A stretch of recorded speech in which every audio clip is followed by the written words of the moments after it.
Alors, 3 intervenants divers. Jean-Christophe Delvallée, qui est donc directeur du développement ERDF, qui est au centre.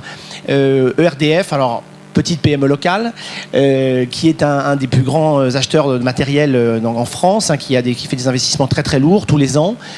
Jean-Christophe a une expérience un petit peu différente des autres, puisqu'il a été président du pôle Cap Énergie.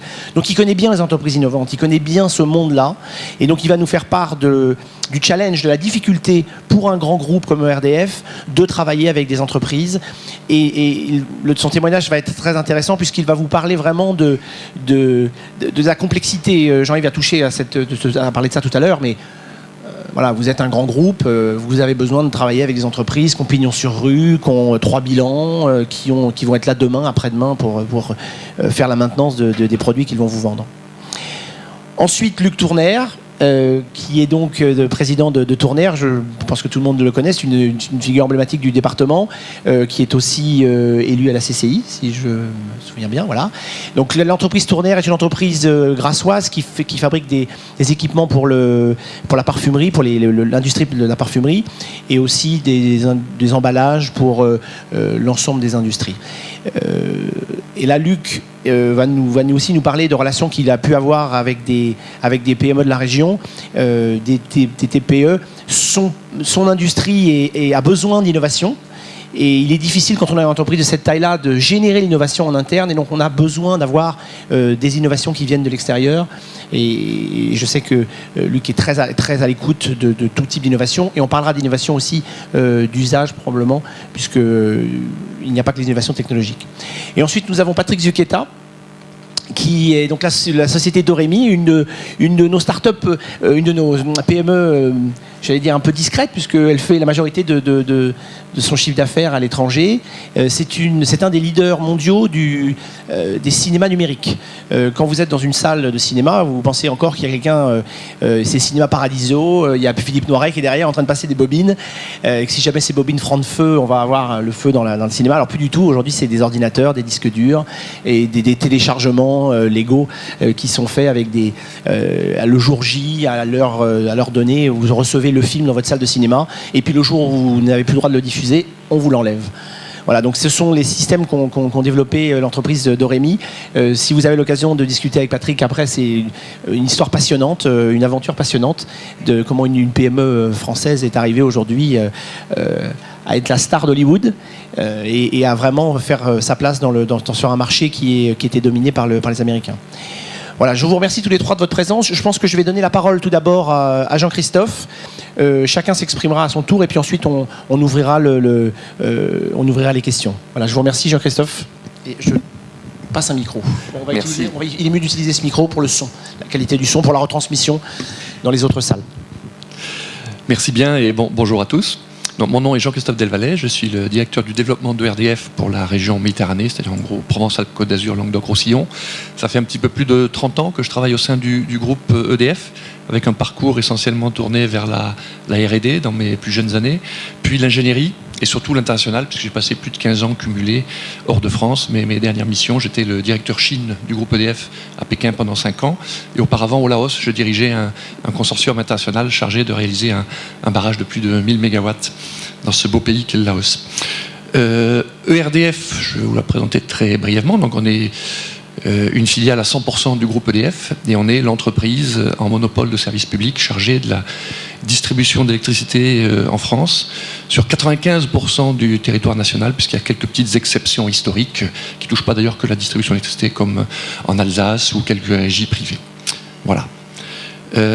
Notre relation à l'innovation, alors la première chose, c'est qu'on le sait tous, le fait d'être en monopole de service public n'est pas forcément toujours un puissant aiguillon pour l'innovation, mais on essaie de se soigner et on a quelques gros enjeux devant nous.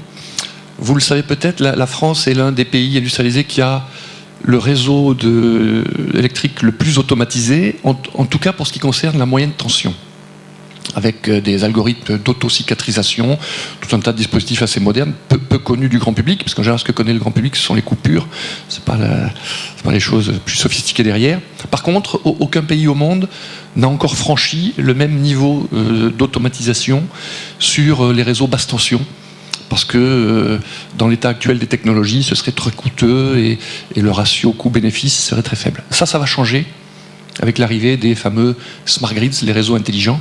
Alors les réseaux intelligents, pour nous, ça c'est un puissant vecteur d'innovation et on espère bien entraîner dans notre sillage de nombreuses PME innovantes sur le sujet. On travaille déjà avec beaucoup d'acteurs locaux en la matière. L'autre challenge auquel on a à faire face et qui va être générateur d'innovation, c'est l'annoncé prévisible, certaines maintenant, il faut s'en réjouir, d'énergie renouvelable dans des quantités assez massives sur nos réseaux, avec des problèmes particuliers liés à l'intermittence de ces énergies, et en même temps l'arrivée de technologies de plus en plus innovantes, performantes, en matière de maîtrise de la demande d'énergie, de pilotage des charges, de pilotage des consommations, alors tout ça avec l'acceptation des consommateurs bien sûr. Là aussi, il y a des domaines entiers qui s'ouvrent avec des technologies innovantes et de plus en plus proches de la compétitivité économique qui se profile. Donc tout ça pour dire que même en situation de monopole, on a quand même quelques beaux challenges où l'innovation sera un facteur décisif. Et on a parfaitement conscience que nous, ERDF, grosse PME de 36 000 personnes, on n'est pas forcément les plus vifs, les plus réactifs pour faire de la veille technologique et surtout réagir au bon moment. Donc on a besoin d'un tissu de partenaires et pas que des PME comme Schneider ou Alstom qui sont bien clairement sur notre écran radar, mais des petites PME très innovantes, des startups. Et le département, encore une fois, est particulièrement riche en la matière. L'importance d'une relation avec les sociétés innovantes, je l'ai évoqué. Pour nous, elle nous apporte souplesse, réactivité, vision, challenge aussi, challenger un peu nos modèles bien structurés, bien établis. Ce qu'on peut leur apporter en échange, modestement, des références, c'est-à-dire qu'une start-up ou une PME qui peut, dans son plan de développement commercial, dire on a travaillé avec un service public comme ERDF qui est un peu conservateur dans ses approches, et il a été satisfait, et d'ailleurs, regardez, il nous confie des tâches. On pense que c'est pas mal comme référence pour lancer une société. Alors je rebondis sur ce que disait monsieur Courtois tout à l'heure. Évidemment, ces startups, ces PME, quand elles s'adressent à ERDF, j'aurais tendance à les orienter plutôt vers des gens comme moi qui sont en charge du développement ou de la R&D.